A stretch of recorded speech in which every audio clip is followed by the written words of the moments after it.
the most important things you can do to get the most out of War and Order is to be in a good alliance.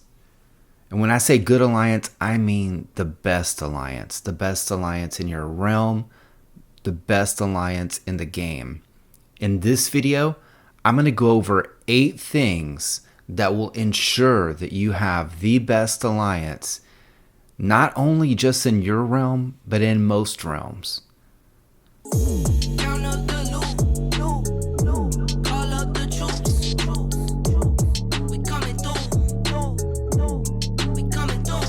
All right, but before we get started, right now, between, it's Monday, September 12th, 2022, between now and the end of the month, so before October 1st, any accounts that you create can use a new gift code.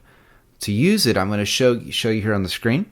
You go to the portrait, you go down to exchange gift, and you type in Heretic 2022. Just like that, hit exchange, and voila, you get a nice reward. All right, so you can do this on all of your accounts. All right, but this is only for accounts that were created on between September 1st, 2022 and October 1st, 2022. So you have 1 month. All right, so let's go ahead and get started. So first, what is a great alliance? A lot of people will say, well, I'm already in a great alliance. But really, what is a great alliance? A great alliance to me, is a group that is successful. They win the majority of their elite wars, fortress wars. They do really well in Void. They win the crown as often as they would like to. In general, they have it together. The way that you do that, the big marker for me is activity, but we'll get to that in a minute. So let's go ahead. So the number one thing you need to have the best alliance, at least in your realm, is you need a leader or leaders with knowledge of the game, and they need to have good leadership skills. And they need to have a clear vision of what they want out of the alliance, which is to be successful, right? Because you could have a great leader, but they're really looking, and they could know a lot about the game, but maybe what they want out of the game is a casual alliance where they log in, a few times a week, and they do events and they chat, right? And that's absolutely fair. But to be the best alliance, to run your realm, you need someone who is going to be pushing for those goals, right? So you need to be in an alliance that meets your goals. All right, number 2. Also, there needs to be at least one leader, but multiple is even better, who are extremely organized and have plenty of time for planning. We need to win at least 99 games in order to make it to the postseason. We need to score at least 814 runs in order to win those games and allow no more than 645 runs. You need to know when to organize events, who attends them, and you need to be organized with everything else. For example, how do you pick who gets the crown? How do you pick the buffs that you apply? How do you pick which technology to make the priority? Okay. And that goes for everything that you do. You need engaged, active, hyper-organized leaders. At least 1 or 2 in your alliance that will do all of that. And that's a lot of work. That person is really the person that's going to make things work. All right, number 3, you need great event leaders. So it could be a completely different person, right? You can have one person that's super organized. You can have someone who can lead the overall vision of the alliance, but you also need great event leaders.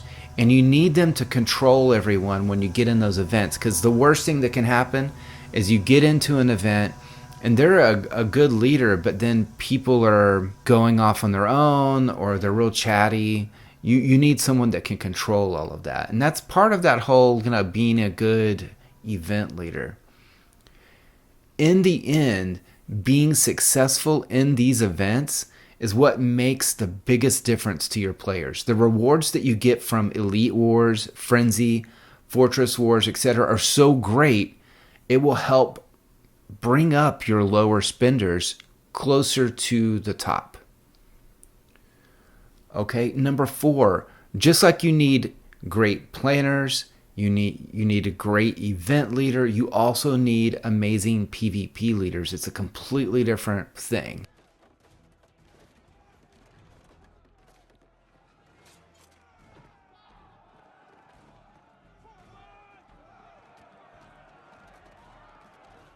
If you're going to do your TAs, you're going to do your speed attacks, you're going to compete in Void and Frenzy where you have to do it as a big group, you need someone who can teach and also organize players. Also, you need someone who's going to really be on top of defense, because no matter how big your alliance is, eventually you're going to get attacked.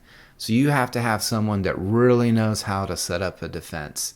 They're setting traps. They're setting all of that kind of PvP strategy that you need. All right. Number 5, you need players who are always pushing technology and castle building levels. This is super important. If you want to be in the best alliance in your realm, if you want to be in the best alliance in the whole game, one of the most important things is you're going to need people who are always moving up. They're not going to be satisfied with hitting 32. They're going to be trying to get to 33, and they're going to do everything they can, whether that means your alliance is going to have to work really hard in Void to get those resources from the other realm, or you're going to have some kind of a farming program that's going to push people up. You're going to need some way of continuously pushing up players towards the top. Not everybody really needs to be a big spender, but you can't let your alliance become a bunch of complacent farmers. So you can't let the whole design of your alliance, that goal, to be on top, you can't let it turn into a lot of people that are just chatting. You can't make it into a bunch of farmers. You really need people who are pushing ahead. Number 6, and this is super critical, and I found out in the last few months, you need at least one super annoying leader. Everybody up!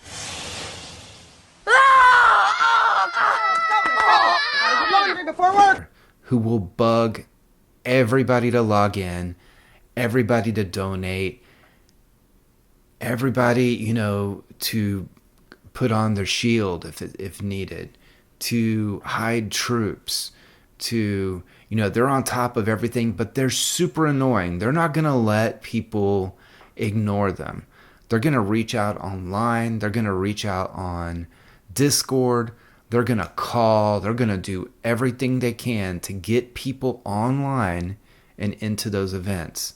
You don't know how many times I've gotten line or Discord calls over the last month or two. And that extra annoyance was what made it a priority for me to pay attention to it and get logged in quickly to run an event. All right, number 7. Your alliance needs clearly defined rules to manage disagreements, inactivity, and participation.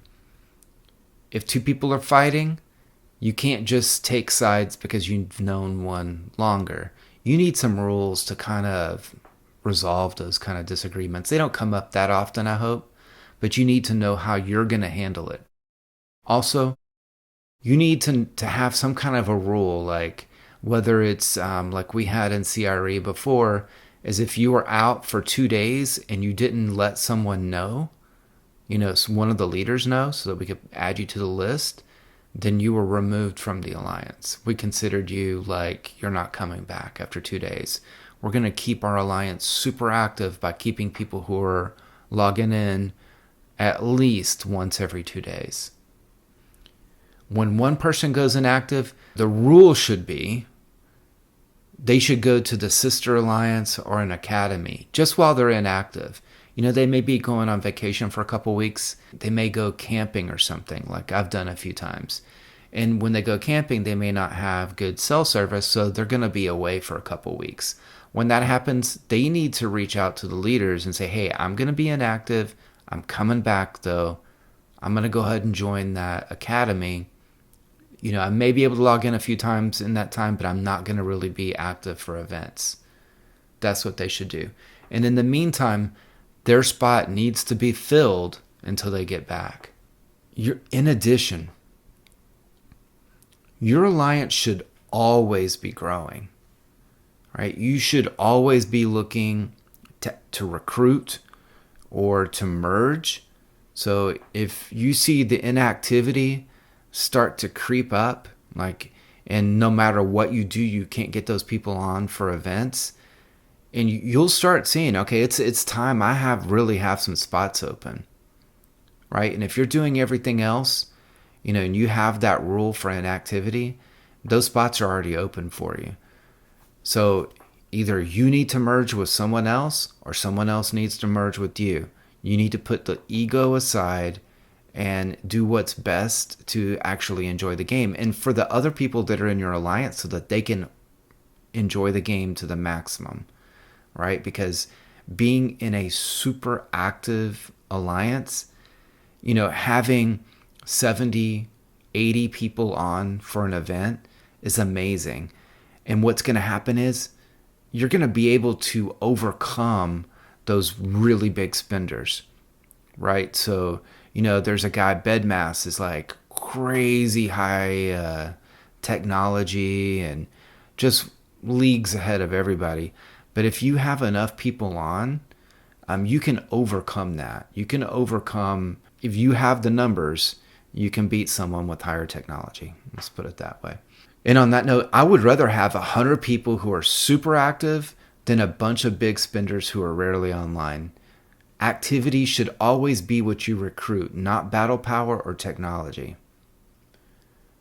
And an alliance that is not growing is dying, right? At the point that your alliance isn't actually growing. So that's both the levels and the technology and the activity and the players. The moment that it stops, it's dying. So you need to do something. You need to bring it back to life. All right. So if you do everything that I just talked about, if your alliance sticks with all of that, if you can handle every single one of those things that I mentioned, you will have the best alliance in your realm.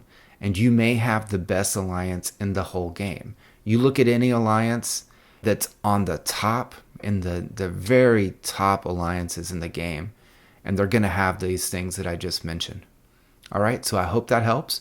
Again, if you create an account between September 1st and October 1st, use Heretic 2022 for an in-game gift code. All right, thank you. Take care.